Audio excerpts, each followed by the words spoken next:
Salam SN, ketemu lagi dengan saya Agus Harizal Alucikmat, pemimpin redaksi Suara Nusantara dan koran sn.com. Dan pada episode ke-55 tanggal 12 April 2020 kita kedatangan tamu Pak Nasir. Assalamualaikum Pak Nasir. Waalaikumsalam Pak Agus. Sehat? Agus. Kita perkenalkan sekali lagi ya, Pak Nasir adalah anggota DPRD Banyuasin dari fraksi Partai Golkar ya. Oke. Dan baru saja Kabupaten Banyuasin ya. Itu ulang tahun yang ke-20. Benar itu Pak Nasir ya? Iya. Kemarin memang ada rapat paripurna, tapi saya sendiri tidak sempat hadir karena masih perjalanan dari Kalimantan Tengah menuju ke Palembang. Yang ke-20 peringatan Hari Ulang Tahun Kabupaten Banyuasin di tanggal 10 April tahun 2022 ini. Dan paripurnanya hari Senin ya, tanggal 11. Hari Senin Pak, ya. Karena mungkin tanggal 10-nya hari Minggu sehingga agendanya di hari Senin. Oke ya. 11 ya. Dan untuk mengingatkan bahwa Banyuasin sebelumnya adalah bagian dari Kabupaten Musi Banyuasin ya Pak Nasir ya? Betul. Bisa diceritakan sedikit sejarahnya? Sejarah berdirinya Kabupaten Banyuasin ini adalah dengan terbentuknya Undang-Undang Nomor 6 Tahun 2002 tentang pembentukan Kabupaten Banyuasin, yang pada saat itu diinisiasi oleh tokoh-tokoh yang berasal dari Kabupaten Banyuasin, diantaranya Bapak Anwar Malik, gitu, Pak Nur Muhammad, Pak Haji Dr. Burlian Abdullah, dan teman-teman yang lain. Ada juga Pak Kaharudin Najis yang saat itu menjadi tokoh sentral untuk pemekaran Kabupaten Banyuasin ini. Dan memang perjuangan beliau itu sudah lama, dari tahun 1980-an mereka sudah memperjuangkan terkait dengan pemekaran Kabupaten Banyuasin. Oh, sudah sangat lama ya? Sudah sangat lama Pak.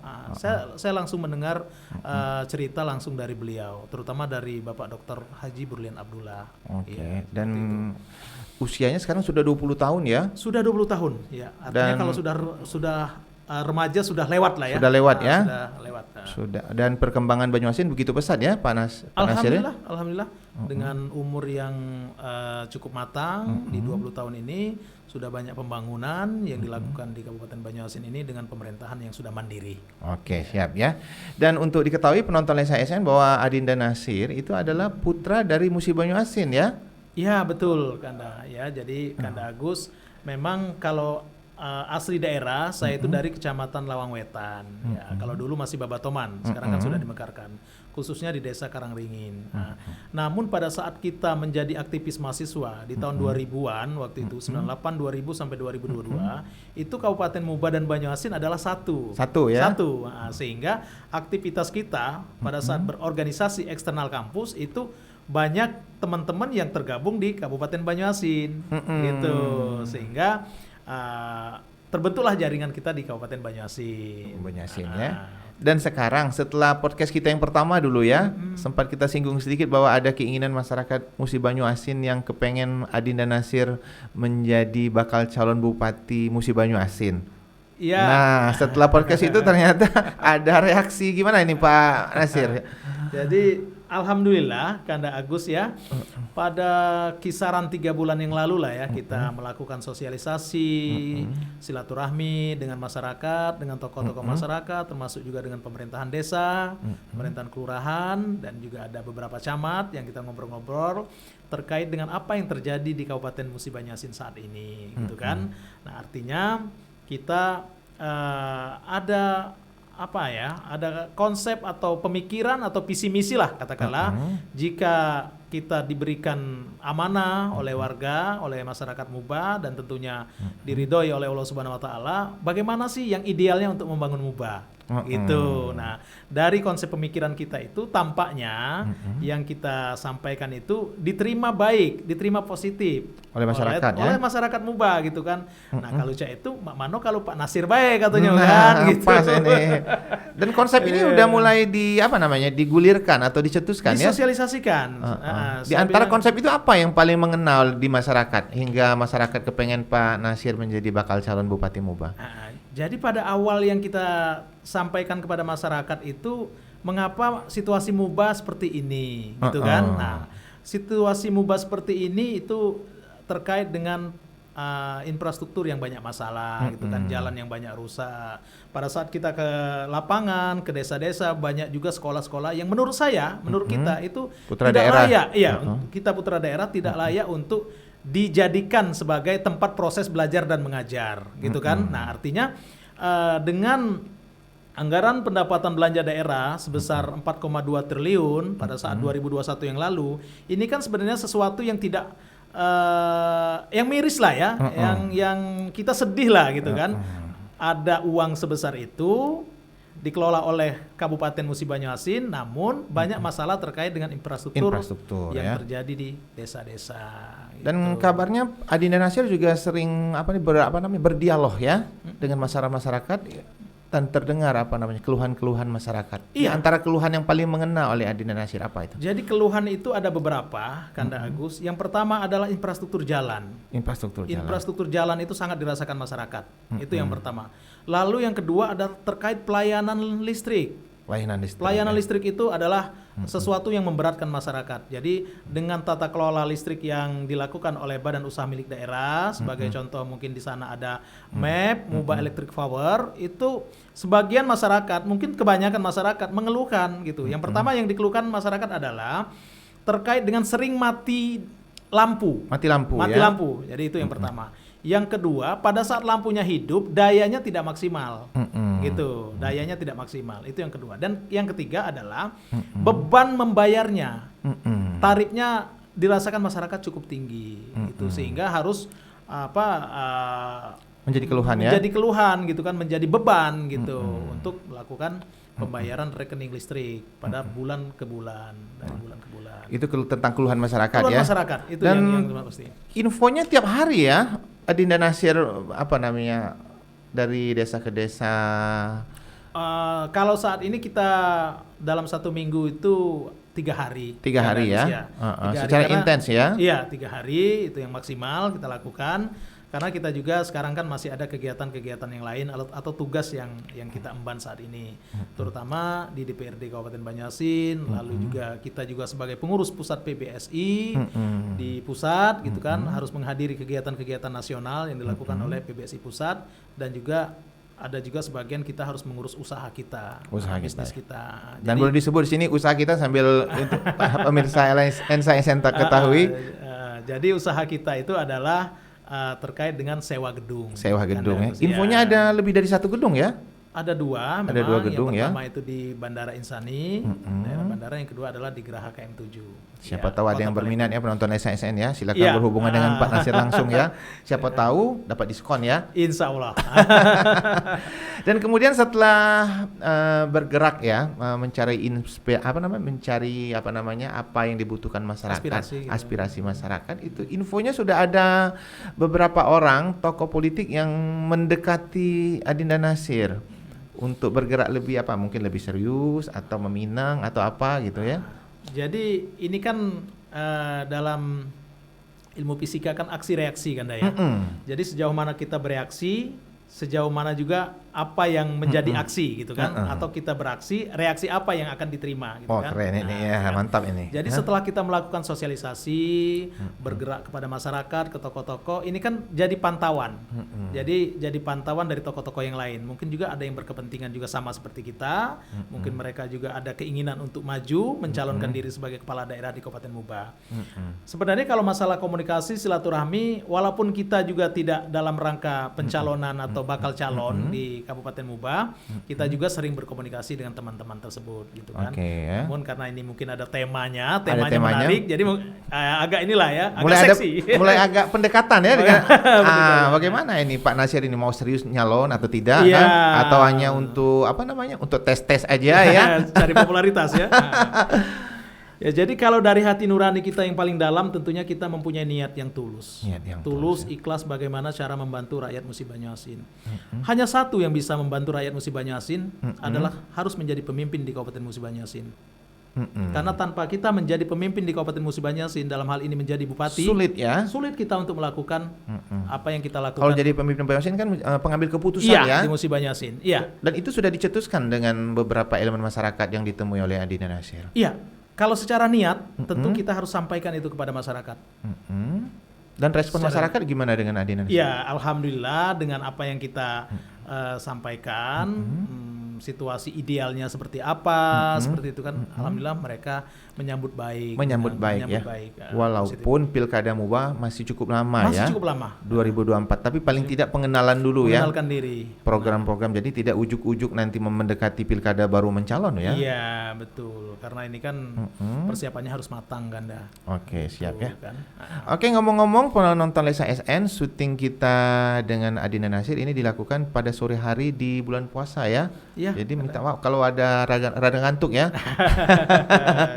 Oke, kalau untuk partai politik mungkin sudah ada yang pendekatan atau ada yang nelpon-nelpon dengan Adina Nasir? Kalau partai politik kita kan karena saat ini konsentrasinya di Partai Golkar, karena kita sendiri sebagai pengurus di Partai Golkar. Saya pikir nanti Partai Golkar punya mekanisme untuk menentukan siapa yang bakal dicalonkan. Oh, itu lebih bagus ya. Iya, untuk di calon kepala daerah, baik di Kabupaten Muba maupun di daerah lainnya. Dan itu apa namanya? Dengan banyaknya turun mungkin bisa menaikkan elektabilitas ya. Iya, jadi yang pertama itu adalah popularitas Kanda Agus, yang kedua itu akseptabilitas atau tingkat keinginan masyarakat menerima kita, yang ketiga adalah elektabilitas. Nah, disinilah suatu parameter yang nanti dipakai atau digunakan oleh Partai Golkar untuk mengusung siapakah calon yang layak untuk diusung dalam maju pilkada di 2024 ini nanti. Dan kita pernah buat berita dari Direktur LKPI ya di Suara Nusantara, Bung Arianto. Assalamualaikum Bung Arianto, semoga menonton ya dan semoga selalu sehat ya. Salam dari kita, Bung Arianto. Bahwa calon yang belum begitu terkenal itu statement dia itu bisa meraih popularitas karena pilkada masih cukup lama dan apa namanya masyarakat ini menunggu mungkin istilahnya kuda hitam ya atau menunggu orang baru yang punya program-program yang mengena di masyarakat. Nah kalau tentang statement ini gimana Adina Nasir menanggapinya? Saya sepakat. Jadi artinya kan apa yang disampaikan oleh Pak Arianto sebagai Direktur Lembaga Kajian Publik Independen yang kemarin menyampaikan rilisnya atau telah diskusi dengan Kanda Agus bahwasanya orang populer belum tentu dipilih. Tingkat keterpilihannya tinggi gitu kan. Orang populer belum tentu tingkat keterpilihannya tinggi. Sebenarnya ini memang ilmiah Kanda Agus, memang ini ilmiah. Sebagai contoh gini, ada nama satu artis, katakanlah artis itu bernama A gitu. Siapa yang tidak kenal dengan artis A? Oke.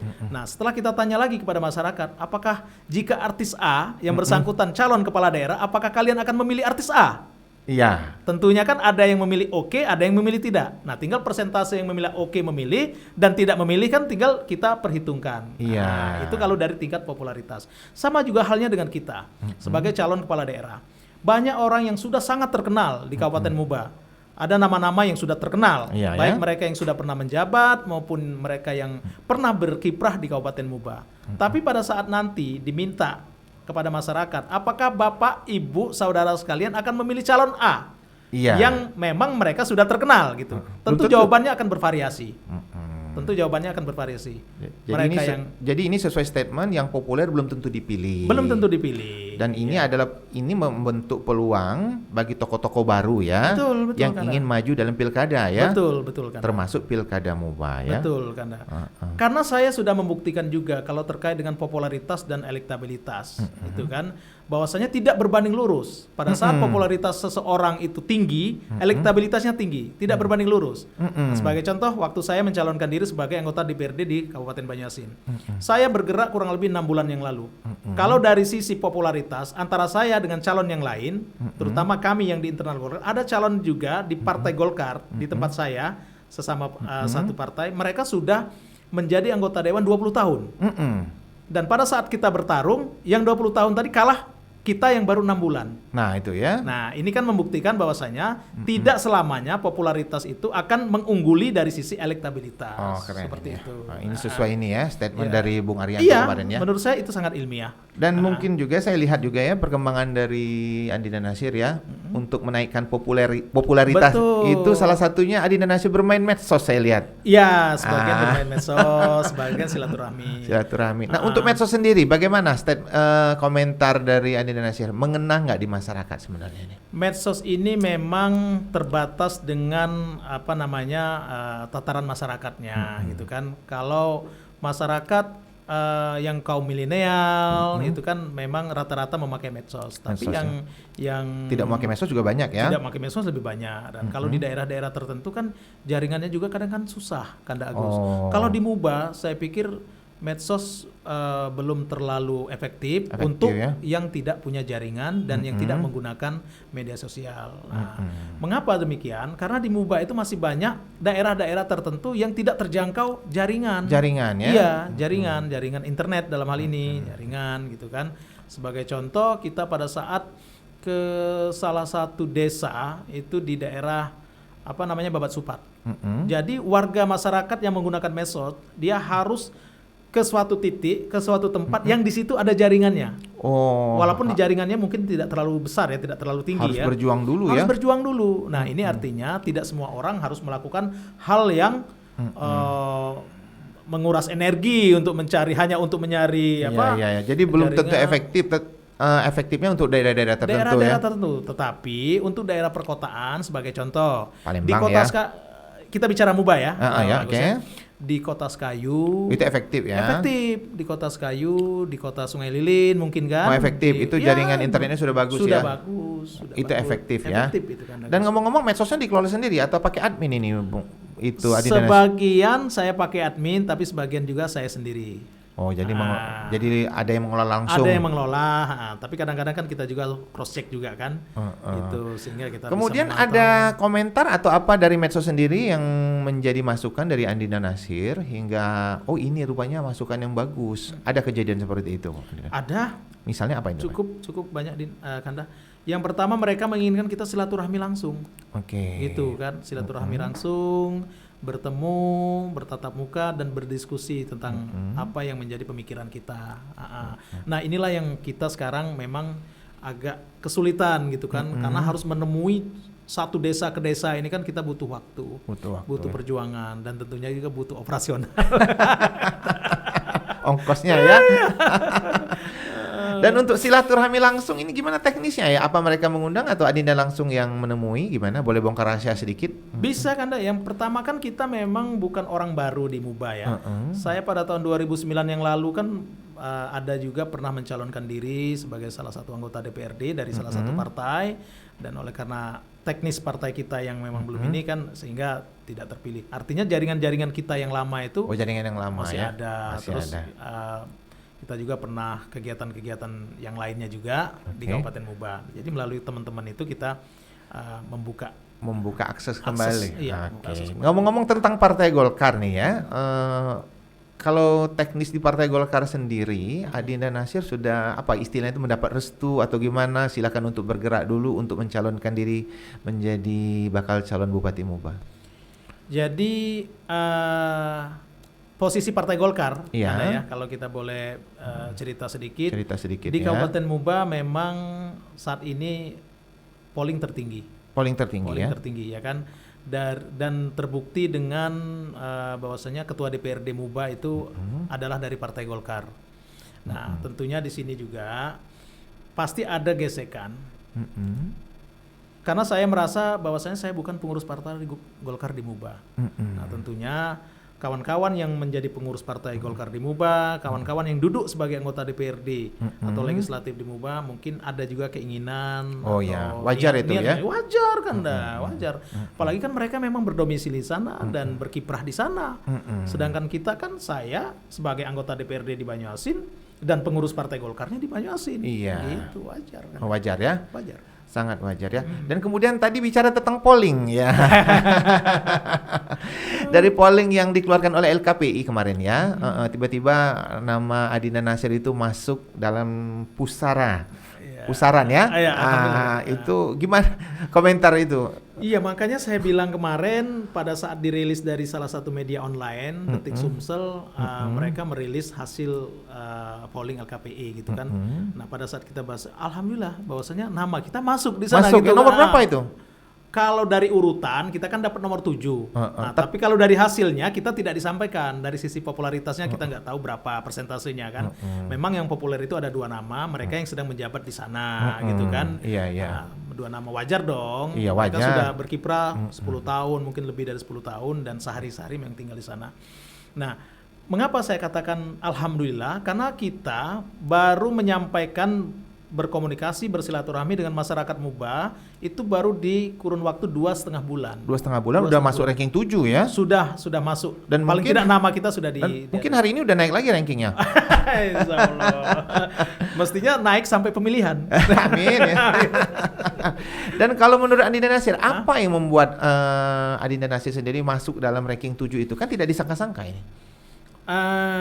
Yang pertama mungkin salah satunya dari bantuan kawan-kawan di media kan. Publikasi. Harus saya menyadari itu.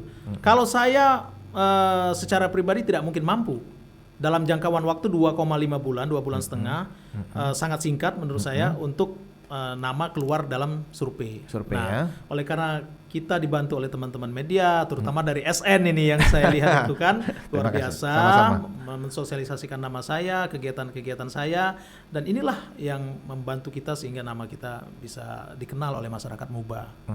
Dan dalam perbincangan saya pernah tanya dengan Direktur LKPI, katanya dia belum begitu mengenal dengan Adinda Nasir. Ini nama baru katanya. Nah, tapi tiba-tiba muncul katanya. Ini sangat menarik katanya ya. Jadi ini istilahnya tadi ada tokoh baru yang bisa saja mencuri perhatian. Nah, yang mencuri perhatian ini apa? Itu komentar dari Adinda Nasir.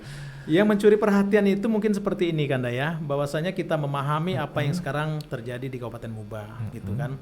Dari situasi yang saat ini terjadi, tentunya kan ini kan sesuatu yang tidak ideal. Karena banyak masalah gitu kan. Masalahnya ini tadi yang sudah kita sampaikan. Lalu bagaimana kondisi tidak ideal ini sehingga menjadi ideal? Iya. Nah, mengubah untuk menjadi ideal inilah mungkin kita menjadi cukup populer. Menjadi populer dan menarik perhatian masyarakat. Oh, ini rupanya yang diinginkan ya. Iya. Oke. Dan infonya juga ada beberapa orang yang mulai PDKT ya, ingin menjadikan wakil atau dia ingin menjadi wakil. Nah, ini gimana? Kalau untuk pasangan baik nomor 1, nomor 2, saya pikir kalau saat ini belum tepat kan? Belum tepat ya? Tapi sudah mulai ada infonya ya? Oh, kalau itu biasa lah. Biasa lah ya. Namanya isu politik kan. Isu politik ada. Ya. Belum tepat. Jadi tepatnya itu kalau kita ingin menyampaikan siapa calon pasangan baik nomor 1, nomor 2, bupati, wakil bupati itu di kisaran bulan 4, bulan 5 tahun 2024. Oh, itu baru tepat. Itu baru tepat. Tapi ini reaksi politik lah reaksi ya. Politik. Reaksi politik. Karena Adinda Nasir banyak masuk di media, ini kayaknya cocok untuk jadi wakil saya ya. Atau saya pengen jadi wakil Adinda Nasir aja ini kayaknya enak ini ya. Adinda Nasir sore hari ini kita ditemani oleh tim kreatif ya, Ilham dan Maggie ya. Ilham ada yang mau tanya? Iya, mau tanya Pak Nasir. Tadi kan sempat menyebut bahwa aspirasi rakyat Muba itu pertama itu infrastruktur jalan, terus kedua listrik. Nah, menurut Pak Nasir apa yang lebih penting antara infrastruktur atau jaringan listrik maksudnya? Jadi kalau kita lihat situasi kemampuan keuangan daerah kita, daerah Kabupaten Muba dengan APBD sebesar 4,2 triliun, dalam jangka waktu yang bersamaan kita bisa lakukan. Jadi listrik kita bisa selesaikan masalahnya, infrastruktur jalan kita bisa selesaikan jalannya dengan pola kebijakan keuangan yang akan kita ambil ke depannya. Nah, pola kebijakannya seperti apa? Itu nanti kita akan sampaikan kepada teman-teman yang siap berdiskusi dengan kita. Siap berdiskusi ya. Oke, tim kreatif udah berapa lama waktu kita nih? 23 detik. Mungkin ada pesan dan kesan dari Adinda Nasir untuk masyarakat Muba ya, khususnya ya.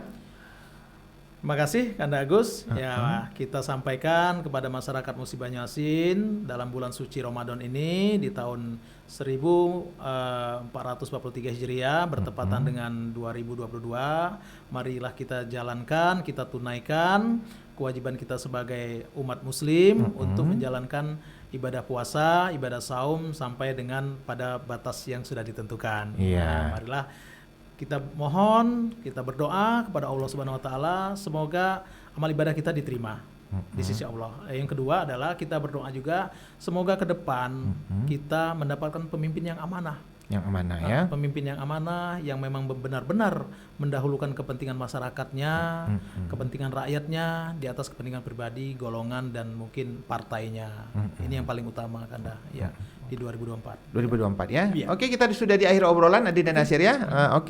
Penonton Lensa SN jangan lupa untuk like, comment, share dan subscribe kanal YouTube Lensa SN agar informasi menarik dari kanal YouTube ini tetap tersebar merata di bumi Sumatera Selatan. Demikian dari saya. Wassalamualaikum warahmatullahi wabarakatuh.